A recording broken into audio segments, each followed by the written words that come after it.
Hey everyone, welcome back to another video. Today I'm going to go over my thoughts on the Adidas Prime X, the original one. I picked it up on discount and thought I would take it out for a couple of runs, let you know what I think of the shoe and if I think it's worth having in your rotation. I've taken it out for a workout and just an easy plod just to see how it feels. The workout was 3 times 2K at threshold effort and then 4 times 150 meters. Taking it out at a fair range of paces from an easy plod in the warm up and cool down, my threshold pace and some super fast 150 reps.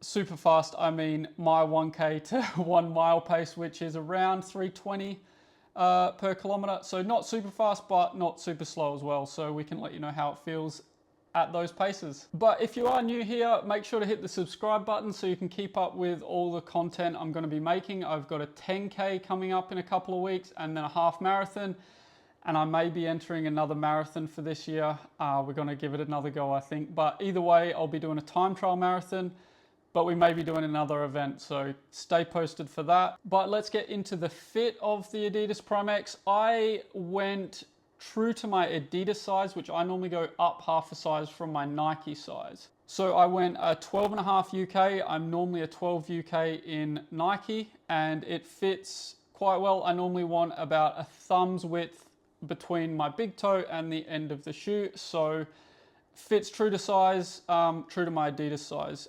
So if you know what size you're in Adidas, it feels pretty much the same as most of the other Adidas models. It is a little bit loose around the heel, but I like that kind of fit. I don't crank down the laces too much when the tongues are too thin. I don't really like that. I find I get discomfort on top of my foot. So, but I am quite happy with having a looser fit around the ankle. So I don't mind that, to be honest, but just so you know, it does fit a little bit loose around the ankle collar. The upper is kind of plasticky feeling and is reasonably breathable, but also running in the rain or through puddles, it doesn't feel like the water can escape that easily. So it does feel kind of squelchy, but it's not too bad. It feels comfortable, even though to touch it feels quite firm.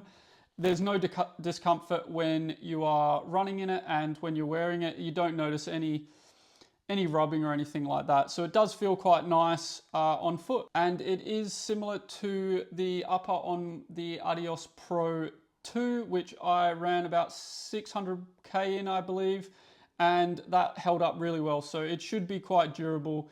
Now the outsole as well is quite a thick layer of continental rubber, which should last an awful long time. Running through the puddles and stuff, felt like traction was fine, but you're not going to want to be taking these on a twisty course anyway, so traction in a straight line is going to be fine, and you're not going to be doing any crazy turns at speed anyway in this shoe. Well, you wouldn't have fun doing that anyway, but we'll get onto that later in stability. But going on to the midsole, which is my favorite part of the shoe, and I think this is my favorite foam to run in. It is just so bouncy, it's responsive, it's bouncy, it's comfortable, and it's durable. So you can get so much out of the Lightstrike Pro, and yeah, I just enjoy running in it. It's just so fun to run in and you get so much out of it.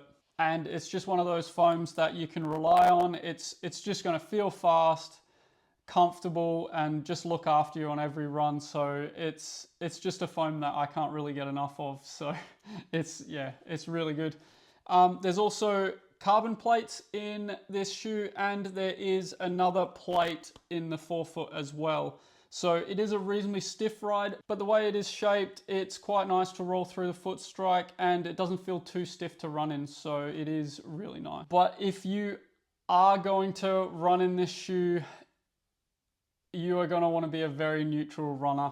It is quite narrow in the heel area, as you can see, very narrow. So you want to be striking pretty neutral, and even a midfoot strike would be best. I did a bit of heel striking in it, and it does feel reasonably unstable, and I made the mistake of wearing a new pair of socks with these as well, so my foot was sliding all over the footbed as it was. So it wasn't ideal, but during the workout I had to do a double back a couple of times, and trying to do that is you're kind of tiptoeing. It's not very fun to turn in. So if you are going to run in this shoe, you want to make sure it's a reasonably straight route, not too many turns, and you're not going to be running too fast around those corners. If you are heel striking, it may feel even more unstable than if you are mid-foot striking. It's not too bad. You want to have strong ankles, but it's not too bad. Generally, once you start to hit the midfoot and onto the forefoot, it rolls through quite nicely, but you do need to be careful in this one.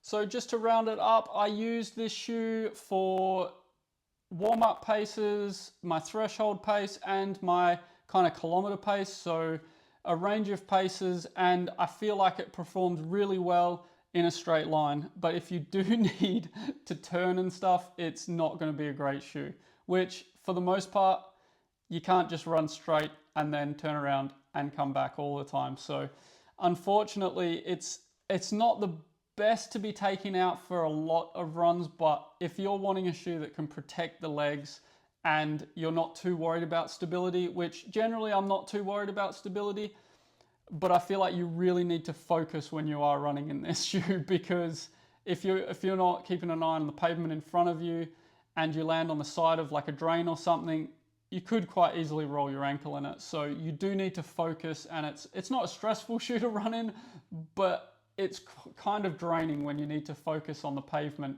like non-stop during your run. So, and I feel like you need to focus on your foot strike a lot more than I do in other shoes as well. So just keep that in mind when you are thinking about getting this shoe. But it definitely would shine on some longer runs to protect the legs and make sure you can get the training miles in. As long as it's not too much of a windy route and you're not taking too many corners or there's too much downhill in there, I think you'll be fine, and yeah, I think your legs will be thanking you the next day. But if your foot strike isn't quite neutral enough and you'd be worried about any instability issues, I probably wouldn't look at this shoe. I'd maybe go for the Adidas Pro 3, which is the marathon racer, which you're not going to get as many training miles out of, but if you're wanting to go for the thick slab of Light Strike Pro, then that would probably be a better option, and you could race in that one as well.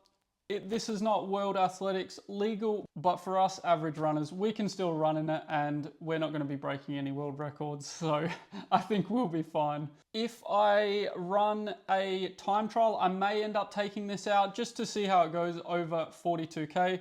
I don't think I would wear it in an official race. I would probably still go with the Alphafly 3 over this. But if you're looking for a shoe just to take out on long runs, even some of your easy days, 30-minute plod, I recommend it. It's a great shoe, nice and comfortable, but you need to keep in mind that you're going to be focused on the pavement in front of you. It's a little bit unstable, so yeah, it's reasonably draining to run in just to focus non-stop. And generally when I go out on a run, I just want to be chilling, not thinking about how I'm striking the pavement or anything, just going out there for a casual run. But that's it. I thought I would just show you guys, give you my thoughts on this shoe, because it is on Start Fitness for £159. I think it's originally $250-ish, I think. So that is a pretty good price for this shoe, and I think you'll get a lot of training miles out of it if you can get used to the instability.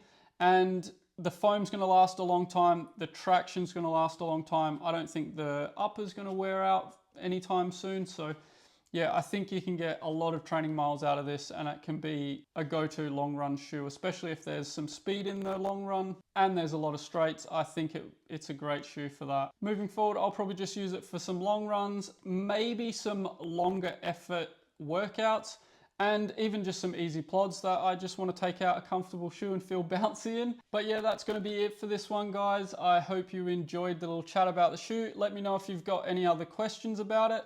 Make sure to subscribe to keep up with the other content I'm going to be posting, the 10K, the half marathon coming up, maybe some workout videos as well. Also, make sure to smash the like button if you did like the video, and I'll see you in the next one. Catch you later, guys. Come on. Come on. Come on. Come on. Come on. Come on. Come on.